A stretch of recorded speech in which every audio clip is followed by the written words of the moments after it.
ರಗಡ್ ಗಂಡನ ಹಸಿಬಿಸಿ ಆಟ. ಆ ರಾತ್ರಿ ಇಡೀ ಮನೆ ಹೂವಿನ ವಾಸನೆಯಿಂದ ಗಮಗಮಿಸ್ತಾ ಇತ್ತು. ಆದರೆ ಅಜಯ್ ಮನಸ್ಸಿನಲ್ಲಿ ಮಾತ್ರ ವಿಷದಂತಹ ಸಿಟ್ಟಿತ್ತು.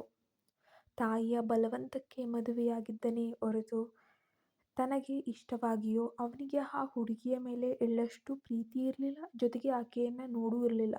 ಎಷ್ಟೋ ಜನರ ಜೊತೆ ಕಾಲ ಕಳೆದಿದ್ದ ಅವನಿಗೆ ಈ ಮದುವೆ ಎಂಬುದು ಕೇವಲ ಒಂದು ಬೇಡದ ಬಂಧನವಾಗಿತ್ತು. ಈಕೆ ಎಷ್ಟನವಳು ಅಂತ ಗೊತ್ತಿಲ್ಲ. ಬಾಗಿಲನ್ನು ಜೋರಾಗಿ ಕಾಲಿನಿಂದ ಒದ್ದೇ ಹೊರಬಂದ ಅಜಯ್ ಕೈಯಲ್ಲಿದ್ದ ಮದ್ಯದ ಗ್ಲಾಸನ್ನು ಟೇಬಲ್ ಮೇಲೆ ಅಪ್ಪಳಿಸದಂತೆ ಇಟ್ಟ. ಹೂವಿನ ಹಾಸಿಗೆಯ ಮೇಲೆ ಮುದುಡಿ ಕುಳಿತಿದ್ದಂತಹ ದಿಯಾ ಆ ಸದ್ದಿಗೆ ಬೆಚ್ಚಿ ಬಿದ್ದು ನಡುಗ್ಬಿಟ್ಲು. ಕೆಂಪು ಬಣ್ಣದ ರೇಷ್ಮೆ ಸೀರೆಯಲ್ಲಿ ದೇವತೆಯ ರೀತಿ ಕಾಣ್ತಿದ್ದ ಅವಳ ಸೌಂದರ್ಯ ಅವನ ಕಣ್ಣಿಗೆ ಒಂದು ರೀತಿ ರಾಚುತ್ತಾ ಇತ್ತು. ಶಾರ್ಟ್ ಗುಂಡಿಗಳನ್ನು ಒಂದೊಂದಾಗೆ ಬಿಚ್ಚುತ್ತಾ ಅವಳ ಹತ್ತಿರ ಬಂದಿದ್ದ ಅಜಯ್ ಅವಳ ಗಲ್ಲವನ್ನು ಜೋರಾಗಿ ಹಿಡಿದು ಮುಖವನ್ನು ಎತ್ತಿದ್ದ. ನೋಡು, ನನ್ನ ಅಮ್ಮನ ಕಣ್ಣೀರಿಗೆ ಕರಗಿ ನಿನಗೆ ತಾಳಿ ಕಟ್ಟಿದ್ದೀನಿ ಅಷ್ಟೆ. ನಿನ್ನ ಮೇಲೆ ನನಗೆ ಯಾವುದೇ ರೀತಿಯ ಪ್ರೀತಿ ಪ್ರೇಮ ನಥಿಂಗ್. ನಿನ್ನ ಈ ಸುಂದರವಾದ ಮುಖ ನೋಡಿ ನಾನು ಕರಗ್ತೀನಿ ಅಂತ ಅಂದ್ಕೊಳ್ಳೇಬೇಡ. ನನ್ನ ಲೈಫಲ್ಲಿ ಬೇಕಾದಷ್ಟು ಹೆಣ್ಮಕ್ಳು ಬಂದು ಹೋಗ್ಬಿಟ್ಟಿದ್ದಾರೆ. ನೀನೇನು ಸ್ಪೆಷಲ್ಲೂ ಅಲ್ಲ, ಮೊದಲನೇವಳು ಅಲ್ಲ ಎಂದು ಅವಳ ಕಿವಿಯ ಹತ್ತಿರ ಹೋಗಿ ಕಿರಿಚಿದ್ದ. ಅವಳ ಕಣ್ಣೀರು ಕೆನ್ನೆಯ ಮೇಲೆ ಹರಿತು. ಆ ಅಸಹಾಯಕತೆ ಅವನೊಳಗಿನ ಮೃಗೀಯ ಹಠವನ್ನು ಇನ್ನಷ್ಟು ಬಡಿದೆಬ್ಬಿಸಿತು.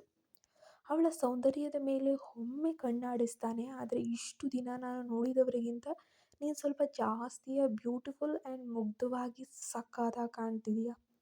ಒಳ್ಳೆ ಮಿರ್ಚಿ ಮಸಾಲೆ ಥರ ಇದೆಯಾ. ಈ ರಾತ್ರಿ ನೀನು ಎಷ್ಟು ಹೊತ್ತರೂ ನಾನು ಬಿಡೋನಲ್ಲ. ನನ್ನ ಹಠಕ್ಕೆ ನೀನು ಸೋಲ್ಲೇಬೇಕು ಎನ್ನುತ್ತಾ ಅವಳ ಮೈಬಣ್ಣದ ಹೊಳಪಿಗೆ ಮಾರು ಹೋಗಿ ಅವಳ ಕುತ್ತಿಗೆಯ ಹತ್ತಿರ ತನ್ನ ಮುಖವನ್ನು ಹೊಯ್ದ. ಆ ಕ್ಷಣದಲ್ಲಿ ದಿಯಾಳಿಗೆ ಭಯ ಅನ್ನೋದು ಜಾಸ್ತಿ ಆಯಿತು. ಉಸಿರು ಕೂಡ ಜೋರಾಯಿತು.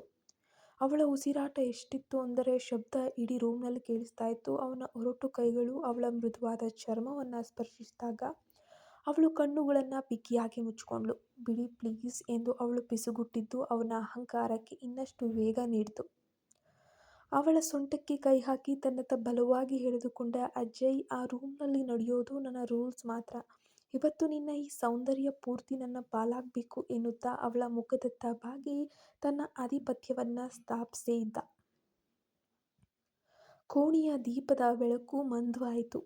ಆದರೆ ಅಜಯ್ ಮತ್ತು ದಿಯಾ ನಡುವಿನ ವ್ಯಾಮೋಹ ಮತ್ತೆ ಅಹಂಕಾರದ ಆಟ ಆಗಷ್ಟೇ ತಾರಕಕ್ಕೇರ್ತಾ ಇತ್ತು. ಅಜಯ್ನ ಹೊರಟುತನ ದಿಯಾಳನ್ನು ಅಕ್ಷರಶಃ ನಡುಗಿಸ್ತಾ ಇತ್ತು. ಅವನು ಅವಳನ್ನು ತನ್ನತ್ತ ಎಳೆದುಕೊಂಡ ರಭಸಕ್ಕೆ ಅವಳ ಎದೆಯ ಬಡಿತ ಅವನಿಗೇ ಕೇಳಿಸುವಷ್ಟು ಜೋರಾಗಿ ಬಡ್ಕೊಳ್ತಾ ಇತ್ತು. ಏನು ಅಷ್ಟೊಂದು ನಡುಗ್ತಿದೀಯಾ?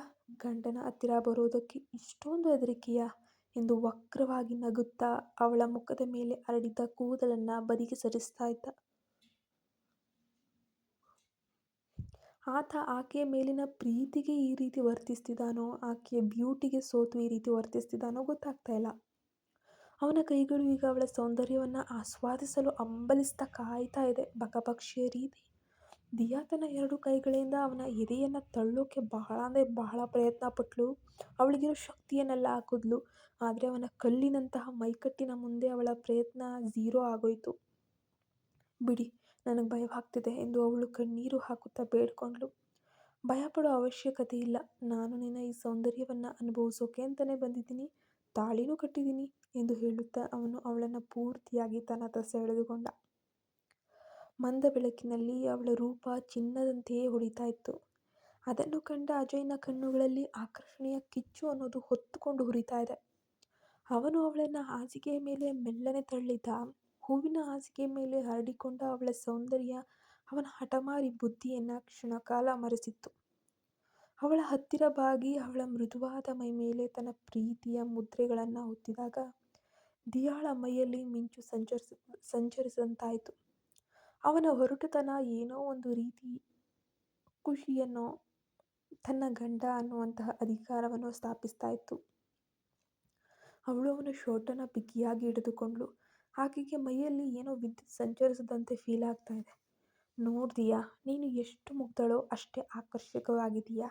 ನನ್ನ ಹಠ ಮತ್ತು ನಿನ್ನ ಈ ಸೌಂದರ್ಯ ಸೇರಿದ್ರೆ ಈ ರಾತ್ರಿ ಹೊಸ ಇತಿಹಾಸ ಸೃಷ್ಟಿಯಾಗೋದು ಗ್ಯಾರಂಟಿ ಎಂದು ಪಿಸುಗುಟ್ಟಿದ್ದ ಅವನು ಅವಳ ನಾಚಿಕೆ ಮತ್ತು ಭಯವನ್ನ ಸವಿಯುತ್ತಾ ಅವಳಿಗೆ ಸಂಪೂರ್ಣವಾಗಿ ಹತ್ತಿರವಾದ. ಆ ರಗಡ್ ನಾಯಕನ ಒರಟಾದ ಪ್ರೀತಿಯ ಮುಂದೆ ಆ ಮುಗ್ಧ ಹುಡುಗಿ ಸಂಪೂರ್ಣವಾಗಿ ಸೋತು ಶರಣಾಗುವ ಹಂತವನ್ನ ತಲುಪೇ ಬಿಡ್ತು. ಕೋಣೆಯಲ್ಲಿ ಹರಡಿದ್ದ ಮಲ್ಲಿಗೆಯ ಪರಿಮಳ ಈಗ ಅಜಯ್ನ ಉಸಿರಾಟದ ವೇಗಕ್ಕೆ ಸಾಟಿಯಾಗ್ತಿತ್ತು.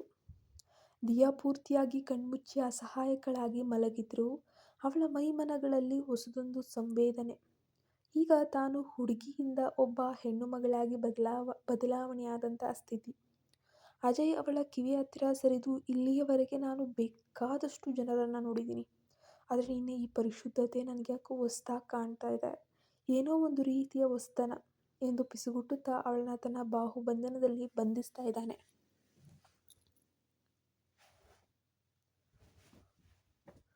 ಅವಳ ನಾಚಿಕೆಯ ಕೆಂಪು ಬಣ್ಣ ಅವನ ಆವೇಶವನ್ನ ಮತ್ತಷ್ಟು ಮಗದಷ್ಟು ಹೆಚ್ಚಿಸ್ತಾ ಇದೆ. ಅಜಯ್ ತನ್ನ ಬಲವಾದ ಕೈಗಳಿಂದ ಅವಳನ್ನ ತನ್ನತ್ತ ಇನ್ನಷ್ಟು ಬಿಗಿಯಾಗಿ ಎಳೆದುಕೊಂಡ. ದಿಯಾ ಅಷ್ಟರಲ್ಲೇ ಅವನ ಮೈ ಬಿಸಿಗೆ ಕರಗಲಾರಂಭಿಸಿದ್ಲು. ಅಜಯ್ ಅವಳ ಮೇಲೆ ತನ್ನ ಹತೋಟಿಯನ್ನ ಸಾಧಿಸಿದಾಗ ಅವಳ ಮೊದಲಿನ ಪ್ರತಿರೋಧವೆಲ್ಲ ಮಂಗಮಾಯವಾಗಿ ಹೋಯಿತು. ಅವಳು ಅವನ ಅಹಂಕಾರದ ಪ್ರೀತಿಯಲ್ಲಿ ತೇಲಿ ಹೋಗ್ತಾ ಇದ್ದಾಳೆ. ಹೊರಟಾಗಿದ್ದ ಅವನ ಸ್ಪರ್ಶ ಈಗ ಮೆಲ್ಲನೆ ಒಂದು ರೀತಿ ಮೃದುವಾಗತೊಡಗಿತ್ತು. ದಿಯಾಳ ಮುಗ್ಧತೆ ಆ ರಗಡ್ ನಾಯಕನ ಕಲ್ಲು ಹೃದಯವನ್ನ ಎಲ್ಲೋ ಒಂದು ಕಡೆ ತಟ್ಟಿತು ಅಂತ ಅನ್ಸುತ್ತೆ. ಹಾಸಿಗೆ ಮೇಲೆ ಹೂವಿನ ದಳಗಳು ಚೆಲ್ಲಾಪಿಲ್ಲಿಯಾಗ್ತಾ ಇದ್ರೆ ಅವರಿಬ್ಬರ ಉಸಿರಾಟ ಒಂದೇ ಲಯಕ್ಕೆ ಬರ್ತಾ ಇದೆ. ಅಜಯ್ ಅವಳ ಸೌಂದರ್ಯದ ಪ್ರತಿಯೊಂದು ಇಂಚನ್ನ ತನ್ನ ಪ್ರೀತಿಯಿಂದ ಆವರಿಸ್ಕೊಳ್ತಾ ಹೋಗ್ತಾ ಇದ್ದಾನೆ. ಅವಳನ್ನ ಪೂರ್ತಿಯಾಗಿ ತನ್ನವಳನ್ನಾಗಿ ಮಾಡಿಕೊಂಡ ಮೇಲೆ ಆ ರಾತ್ರಿ ಅಜಯ್ಗಿದ್ದು ಕೇವಲ ಒಂದು ಹೆಣ್ಣಿನ ಒಂದು ಸೌಂದರ್ಯ ಅಥವಾ ದಿಯಾಳ ಸೌಂದರ್ಯ ಅಲ್ಲ, ಬದಲಾಗಿ ಒಬ್ಬ ಮುಗ್ಧ ಹುಡುಗಿಯ ನಂಬಿಕೆಯನ್ನ. ಆಕೆ ಒಬ್ಬ ಮುಗ್ಧ ಹಳ್ಳಿ ಹುಡುಗಿ. ಬೆಳಗಿನ ಸೂರ್ಯನ ಕಿರಣಗಳು ಕಿಟಕಿಯ ಮೂಲಕ ಹರಿದು ಬಂದು ದಿಯಾಳ ಮುಖದ ಮೇಲೆ ಬಿದ್ದಾಗ ಬೆಳಗಾಗಿದೆ ಎಂದು ತಿಳಿದು ಅವಳು ಮೆಲ್ಲನೆ ಕಣ್ಣನ್ನು ಬಿಡ್ತಾಳೆ. ಮೈ ಮೇಲೆ ಅಚ್ಚೊತ್ತಿದ್ದ ಆ ರಾತ್ರಿ ಗುರುತುಗಳು ಅವಳಿಗೆ ಅಜಯ್ನ ರಗಡ್ತನವನ್ನು ನೆನಪಿಸ್ತಾ ಇತ್ತು. ಸ್ವಲ್ಪ ನೋವಾಗ್ತಿತ್ತು. ಯಾವತ್ತೂ ಇಲ್ಲದ ಕೆಲಸ, ಮೊದಲ ಬಾರಿಗೆ ಆದಂತಹ ಒಂದು ಅನುಭವ, ಎಲ್ಲವೂ ಕೂಡ ಸ್ವಲ್ಪ ಕಷ್ಟ ಅನ್ನಿಸ್ತು. ಆದರೂ ಖುಷಿ ಇದೆ. ಹೂವಿನ ಹಾಸಿಗೆ ಈಗ ಅಸ್ತವ್ಯಸ್ತವಾಗಿತ್ತು. ಪಕ್ಕದಲ್ಲಿ ನೋಡಿದಾಗ ಅಜಯ್ ಇನ್ನೂ ಆರಾಮವಾಗಿ ಮಲಗಿದ್ದ. ಆದರೆ ಅವನ ಮುಖದಲ್ಲಿ ಮೊದಲಿದ್ದ ಆ ಕ್ರೂರತೆ ಈಗಿರಲಿಲ್ಲ. ಅವಳು ಎದ್ದು ಕೂರಲು ಪ್ರಯತ್ನಿಸಿದಾಗ ಅಜಯ್ ಅವಳ ಕೈಯನ್ನು ಹಿಡಿದು ತಡೆದ. ಅವನು ಎಚ್ಚರವಾಗಿದ್ದ. ದಿಯಾ ಹೆದರಿಕೆಯಿಂದ ತಲೆ ತಗ್ಗಿಸಿದ್ಲು. ಆದರೆ ಅಜಯ್ ಅವಳನ್ನು ಹತ್ತಿರಕ್ಕೆ ಎಳೆದುಕೊಂಡ. ಅವಳ ಹಣೆಯ ಮೇಲೆ ಮೆಲ್ಲನೆ ಪ್ರೀತಿಯ ಹೂ ಮುತ್ತಿಟ್ಟ. ರಾತ್ರಿ ನಿನಗೆ ತುಂಬ ನೋವು ಕೊಟ್ಬಿಟ್ಟೆ ಅಲ್ವಾ ಎಂದು ಕೇಳಿದ್ದ ಅವನ ಧ್ವನಿ ಈಗ ಗುಡುಸಾಗಿರಲಿಲ್ಲ, ಹೂವಿನಷ್ಟೇ ಮೃದುವಾಗಿತ್ತು. ನಾನು ಎಷ್ಟೋ ಜನರನ್ನ ನೋಡಿದ್ದೀನಿ ದಿಯಾ, ಆದರೆ ನಿನ್ನ ಈ ಮುಗ್ಧತೆ ಇದೆಯಲ್ಲ, ನನ್ನ ಅಹಂಕಾರವನ್ನೇ ಸೋಲಿಸ್ಬಿಡ್ತು. ಇವತ್ತಿನಿಂದ ಈ ಅಜಯ್ ನಿನ್ನವನು ಮಾತ್ರ ಎನ್ನುತ್ತಾ ಅವನು ಅವಳನ್ನು ತಬ್ಬಿಕೊಂಡ. ಅಜಯ್ ಹೇಳಿದ್ದ ಆ ಪ್ರೀತಿಯ ಮಾತುಗಳು ದಿಯಾಳಲ್ಲಿ ಒಂದು ರೀತಿಯ ಭರವಸೆಯನ್ನ ಮೂಡಿಸಿದ್ರೂ ಅವನ ಕಣ್ಣುಗಳಲ್ಲಿನ ಆ ಹಸಿವು ಇನ್ನೂ ಆರಿರಲೇ ಇಲ್ಲ. ಅವಳು ಹಾಸಿಗೆಯಿಂದ ಎದ್ದು ಹೋಗಲು ಬಹಳ ಯತ್ನಿಸಿದಾಗ ಅಜಯ್ ಅವಳನ್ನ ಮತ್ತೆ ತನ್ನತ್ತ ಬಲವಾಗಿ ಎಳೆದುಕೊಂಡ. ಅವಳು ಅನಿರೀಕ್ಷಿತವಾಗಿ ಮತ್ತೆ ಅವನ ಎದೆಯ ಮೇಲೆ ಬಂದು ಬಿದ್ಲು. ಎಲ್ಲಿಗೆ ಹೊರಟಿದೀಯಾ? ರಾತ್ರಿ ಪೂರ್ತಿ ನಾನು ನಿನ್ನನ್ನು ಅನುಭವಿಸಿದ್ರೂ ಕೂಡ ಅದ್ಯಾಕೋ ಗೊತ್ತಿಲ್ಲ, ನನಗಂತೂ ತೀರದ ಆಸೆ. ನಿನ್ನ ಈ ಸೌಂದರ್ಯದ ದಾಹ ನನಗೆ ಯಾಕೋ ತೀರ್ತಾನೇ ಇಲ್ಲ. ಎಷ್ಟು ಸಿಕ್ಕಿದ್ರೂ ಮತ್ತೆ ಬೇಕು ಬೇಕು ಬೇಕು ಎನ್ನುವ ಆಟ ಎಂದು ಪಿಸುಗುಟ್ಟುತ್ತಾ ಅವಳ ಸೌಂದರ್ಯವನ್ನು ಮತ್ತೆ ಆಸ್ವಾದಿಸಲು ಹಂಬಲಿಸ್ತಾ ಇದ್ದ. ಮಾತುಗಳಲ್ಲೇ ಅವಳಿಗೆ ಕಚಗುಳಿಯನ್ನ, ಒಂದು ರೀತಿಯ ಆಸೆಯನ್ನು ಹುಟ್ಟಿಸ್ತಾ ಇದ್ದ. ದಿಯಾಳ ಮೈಯಲ್ಲಿ ನಡುಕ ಶುರುವಾಗಿತ್ತು. ಅಜಯ್ ಅವಳ ಕಿವಿಯ ಹತ್ತಿರ ಬಂದು, ನಿನಗೆ ಗೊತ್ತಾ, ನಿನ್ನ ಈ ನಾಚಿಕೆ ಇದೆಯಲ್ಲ, ಅದು ನನ್ನನ್ನು ಹುಚ್ಚು ಹಿಡಿಯುವಂತೆ ಮಾಡ್ತಾ ಇದೆ ಎನ್ನುತ್ತಾ ಅವಳ ಕೆನ್ನೆಯನ್ನು ಸವರಿದ್ದ.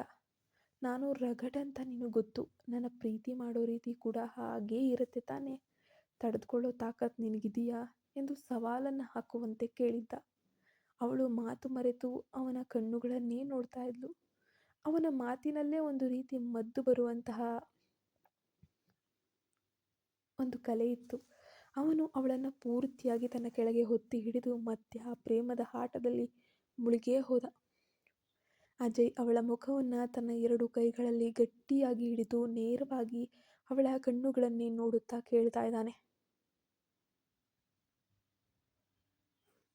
ನೀನು ಬಹುಶಃ ನನ್ನ ಈ ಹೊರಟುತನವನ್ನು ತುಂಬ ಪ್ರೀತಿ ಮಾಡೋ ಹಾಗೆ ಕಾಣ್ತಿದ್ದೀಯಾ? ನಾನು ಅನ್ಕೊಂಡಿರೋದು ನಿಜಾನಾ? ದಿಯಾ ಕೇವಲ ತಲೆಯಾಡಿಸಿದ್ಲು.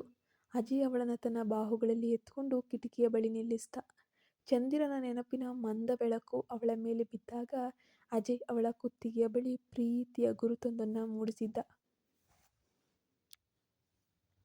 ನೋಡು, ಈ ಪ್ರಪಂಚಕ್ಕೆ ನಾನು ರಗಡ್ ಅಜಯ್ ಇರಬಹುದು, ಬಹಳ ದುರಹಂಕಾರಿ ಮನುಷ್ಯ ಅಂತ ಎಲ್ಲರೂ ಭಾವಿಸ್ತಾರೆ. ಆದರೆ ಈ 4 ಗೋಡೆಗಳ ಮಧ್ಯೆ ನಾನು ನಿನ್ನ ಸೌಂದರ್ಯದ ಗುಲಾಮ ಎಂದು ಪಿಸುಗುಟ್ಟುತ್ತಾ ಅವಳನ್ನು ಮತ್ತೆ ಹಾಸಿಗೆಯ ಮೇಲೆ ಮಲಗಿಸ್ತಾನೆ. ಅಜಯ್ನ ಪ್ರತಿಯೊಂದು ಸ್ಪರ್ಶವೂ ಈಗ ಆವೇಶದಿಂದ ಕೂಡಿತ್ತು. ಅವನು ಅವಳ ಮುಗ್ಧತೆಯನ್ನು ತನ್ನ ಪ್ರೀತಿಯ ಅಗ್ನಿಯಲ್ಲಿ ಪೂರ್ತಿಯಾಗಿ ಕರಗಿಸೋಕ್ಕೆ ಶುರು ಮಾಡ್ತಾನೆ.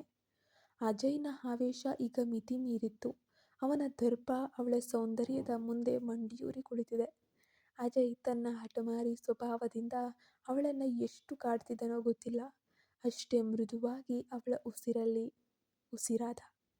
ಬೆವರಿನ ಹನಿಗಳು ಅವರ ದೇಹದ ಮೇಲೆ ಒಳ್ಳೆ ಮುತ್ತಿನಂತೆ ಹೊಳಿತಾ ಇದ್ವು. ಇವತ್ತಿನಿಂದ ಈ ಅಜಯ್ ಬರೀ ನಿನಗೆ ಮಾತ್ರ ಸ್ವಂತ ಎಂದು ಅವಳ ಕಿವಿಯಲ್ಲಿ ಪಿಸುಗುಟ್ಟಿದ್ದ. ಅವಳ ಬಾಹುಬಂಧನದಲ್ಲೇ ನಿದ್ರೆಗೆ ಜಾರ್ತಾನೆ. ಆ ರಗಡ್ ಹುಡುಗನ ಹಠಕ್ಕೆ ದಿಯಾಳ ಮುಗ್ಧತೆ ಕೊನೆಗೂ ಜಯವನ್ನು ತಂದುಕೊಡುತ್ತೆ. ಧನ್ಯವಾದ. ಕತೆ ಅಂತ್ಯವಾಗಿದೆ. ನಮ್ಮ ಚಾನಲ್ಗೆ ನೀವಿನ್ನೂ ಸಬ್ಸ್ಕ್ರೈಬ್ ಆಗಿಲ್ಲ ಅಂದರೆ ಈ ಕೂಡಲೇ ಸಬ್ಸ್ಕ್ರೈಬ್ ಆಗಿ, ಪಕ್ಕದಲ್ಲೇ ಕಾಣೋ ಬೆಲ್ ಐಕನ್ನ ಪ್ರೆಸ್ ಮಾಡಿ. ಪ್ಲೀಸ್ ಸಪೋರ್ಟ್ ಮಾಡಿ. ಮೆಂಬರ್ಸಿಗೆ ಕತೆಗಳು, ಒಳ್ಳೊಳ್ಳೆ ಕತೆಗಳು ಮೆಂಬರ್ಸಿಗೆ ಸಪ್ರೇಟಾಗಿ ಸಿಗುತ್ತೆ. ಮೆಂಬರ್ಶಿಪ್ಪನ್ನು ತಗೊಂಡವ್ರಿಗೆಲ್ಲರಿಗೂ ಕೂಡ ತುಂಬ ಥ್ಯಾಂಕ್ ಯು.